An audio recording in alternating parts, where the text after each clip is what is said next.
वो सिर्फ एक गुरु नहीं थे, वो एक तूफान था, एक क्रांति था जिसने धर्म को बाजार बना दिया, सेक्स को ध्यान कहा और गुरु की गद्दी अदालत की कटघरे में खड़ा कर दिया।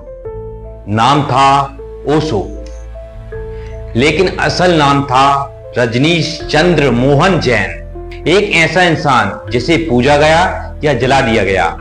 11 दिसंबर 1931 मध्य प्रदेश के कुचबाड़ा गांव में जन्मा एक बच्चा, जिसे बाद में दुनिया ओशो कहेगी। बचपन दादा दादी के साथ बीता और कहा जाता है बचपन से ही उसे मृत्यु को लेकर आकर्षण था। 7 साल की उम्र में उसके एक दोस्त की डूबने से मौत हो गई और तब से उसके अंदर सवालों का तूफान उठ खड़ा हुआ। मैं कौन हूं? मृत्यु क्या है? ईश्वर कहां है? रजनीश ने दर्शन शास्त्र पढ़ना शुरू किया। जी हां दोस्तों, और कुछ ही वर्षों में वो विश्वविद्यालय में प्रोफेसर बन गए।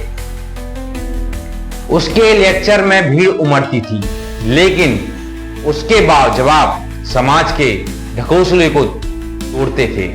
1960 के दशक में उसने खुद को नाम दिया चार रजनीश। राजनीति पर उसके भाषणों ने भारत के रूढ़िवादी समाज की नींव हिला दी।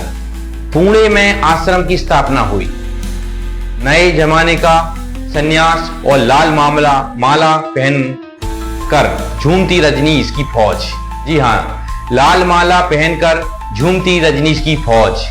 यहां ध्यान था, लेकिन डायनामिक मेडिटेशन के नाम पर चिल्लाना, रोना, थरथराता इंसान भी था। 1970 के दशक में विदेशी अनुयायियों का सैलाब आया और साथ ही आए इल्जाम सेक्स कल्ट चलाने के। 1981 ओशो ने भारत छोड़ दिया। अमेरिका के ओरेगन राज्य में 64,000 एकड़ जमीन पर एक शहर बना डाला, रजनीशपुरम। ये भारत गुरु अब अमेरिका में अपना साम्राज्य चला रहा था।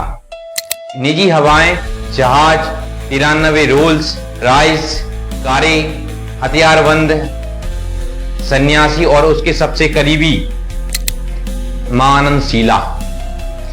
लेकिन यही से शुरू हुआ अंधकार।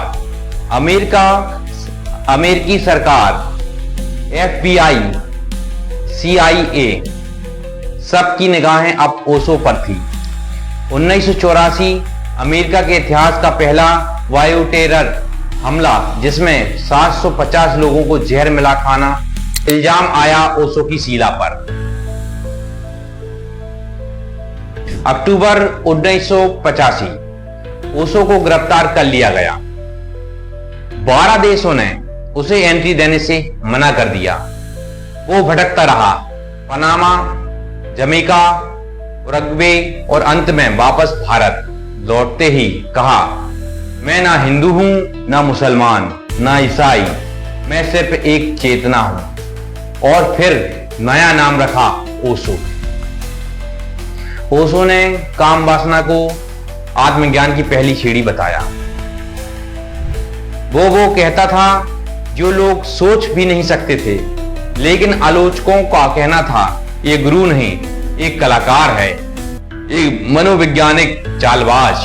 फिर भी उसके अनुयायी उसे भगवान मानते थे।